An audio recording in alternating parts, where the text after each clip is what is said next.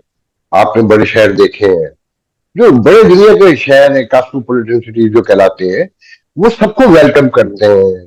وہ ڈائیورسٹی ہوتی ہے ہمیشہ سے. نیو یارک میں اکثر کہتا ہوں کہ 204 زبانیں آفیشیلی گھروں میں بولی جاتی ہیں. مگر وہ بڑے شہر یہ بھی کہتے ہیں کہ آپ ہمارے آئے ضرور, مگر آپ رہیں گے اس طرح جس طرح ہم رہتے ہیں. یہ کراچی ایسا نہیں ہوا کہ باہر سے آنے والوں نے بتایا ہے کہ نہیں ہم بتائیں گے کہ تمہیں کیسے رہنا ہے, جیسے تم پہلے رہتے تھے وہ غلط ہو گیا ہے. تو اس کو کیسے دیکھتے ہیں کہ یہ ایک دنیا کے بڑے دیہات میں تبدیل ہو گیا, اس کا قصور کس کے گلے ڈالا جائے گا؟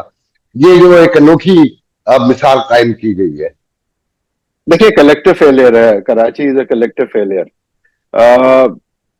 ہم نے اس شہر میں جو لوگ بھی آئے اس میں سے بہت لوگوں نے اس کو اپنا لیا, اور اس میں سے کچھ لوگ ایسے بھی آئے جنہوں نے اس کو اپنایا تو نہیں, لیکن اس کا فائدہ ضرور اپنا لیا انہوں نے. تو بات یہ کہ ہمیں جب ہم کسی جگہ پہ بھی جاتے ہیں, وہاں رہتے ہیں, تو وہاں کا جو بھی قاعدہ قانون ہے یا اس شہر کا جو حق ہے وہ ان تمام لوگوں کو دینا پڑے گا. دیکھیں یہاں سے کراچی سے جو لوگ گئے, پنجاب کی طرف جب وہ گئے, تو انہوں نے, میں ایسے بہت سے لوگوں کو جانتا ہوں کہ انہوں نے اس کلچر کو بھی اڈاپٹ کیا, اس زبان کو بھی اڈاپٹ کیا, وہاں کے رہن سہن کو بھی اڈاپٹ کیا. ہمارے ساتھ یہ ہوتا ہے کہ کراچی جو ہے اس میں آپ ٹھیک ہے, there is no harm in living in a cosmopolitan city جہاں پہ مختلف زبانیں بولی جاتی ہیں, مختلف کلچر جو ہیں وہ ہوتے ہیں. اور کراچی کی بڑی خوبصورتی ہے کہ یہاں پہ ڈفرینٹ کلچرز ہیں, ہر جگہ کے کھانے یہاں پہ انٹروڈیوس ہوتے ہیں, اور ایک بڑا سمجھے کہ ایک وائبرنٹ شہر ہے ہمارا. لیکن کلیکٹو فیلئر ہے اس میں وہ تمام لوگ جو باہر سے آئے, جو یہاں کے مقامی تھے, انہوں نے بھی سم ہاؤ اس کی اونرشپ اس طرح نہیں لی جس طرح ان کو لینی چاہیے تھی. ان کو ایسا لگتا تھا کہ شاید ہم ایلین ہیں, باہر سے آنے والے جو ہیں وہ بھی ایلین ہیں. تو ہمیں اس ایلین مائنڈ سیٹ سے باہر نکلنا ہوگا, چاہے ہم مقامی لوگ ہوں, چاہے باہر سے کچھ لوگ آئیں. اور آپ کی وہ بات یا گلا آپ سمجھ لیں اپنی جگہ پہ وہ ہے تو بجا. ویسے ایک میں بالکل اینڈ پہ پہنچ رہا ہوں. پہلے تو یہ بتائیں کہ یہ جو کراچی ہے, جب میں آپ بھی یقیناً گئے ہیں دوحہ, قطر, یو اے ای پورا, جب ہم یہاں اترتے ہیں, یہاں کے جو آبادی کا نمبر ہے, وہاں جو ماڈرنزم آیا ہے اور جو گروتھ ہوئی ہے, لوگ انڈین پاکستانی کام کر رہے ہیں, پاکستانی بڑے پیمانے پہ ہے. مگر وہ کراچی جو ہے کہ یہاں وسائل لیبر بھی تھی, وسائل بھی تھے, مگر اب وہ چیزیں جو وہاں ہو رہی ہیں یہاں منظور نہیں ہے, وہاں جا کے کر لیتے ہیں سب کچھ, اور وہ مگر اپنے ملک میں برداشت نہیں ہے. اس کو کیسے دیکھتے ہیں؟ یہ کوئی نفسیاتی کوئی الجھن ہے, کوئی خاص کوئی کلاٹ ہے, اس کے کیسے دیکھتے ہیں ایز اے کاروباری, ایز اے تاجر؟ دیکھیں کسی بھی معاشرے میں جب پولرائزیشن ہو جاتی ہے نا, تو اس وقت وہ ایک سینس آف ڈیپریویشن جو ہے وہ ڈیولپ ہونا سٹارٹ ہو جاتا ہے. تو وہاں پہ جن ملکوں کی آپ بات کر رہے ہیں, وہاں پہ لیڈرشپ نے, وہاں کی لیڈرشپ نے, جو مقامی لیڈرشپ تھی, انہوں نے جو اپارچونیٹیز دینا شروع کی, تو وہ اپارچونیٹی جس لیول کی اپارچونیٹی جس کو ملنی چاہیے وہ اس کو شاید وہاں پہ مل جاتی ہے. یہاں پہ آپ بھی سمجھتے ہیں, میں بھی جانتا ہوں کہ جو ایک پولرائز سوسائٹی ہماری ڈیولپ ہو گئی, جس میں امیر کا اور غریب کا ایک بہت بڑا فرق پیدا ہو گیا, اور کچھ لوگ جو قانون کو نہیں مانتے, وہ شاید ایسا بھی ہے کہ کبھی وہ دیکھتے ہیں کہ ایسی گاڑی جو کہ قانون بنانے والی گاڑی ہے وہ سگنل توڑتی ہے, تو ایک موٹر سائیکل والا بھی کہتا ہے یار یہ تو جس نے تو قانون بنایا تھا, یہ تو قانون بنانے والا ہے, جب یہ سگنل توڑ سکتا ہے تو میں کیوں نہ توڑ لوں. ہم وہ کام جو ہے وہ فرسٹریشن میں کرتے ہیں. بہت سارے ہمارے لوگ جو ہیں سگنل پہ کھڑے ہو کے اس رویے کو دیکھ کے, یہ تو چھوٹی سی مثال میں آپ کو, یہ تو ایک آسپیکٹ ہے, سوری ٹو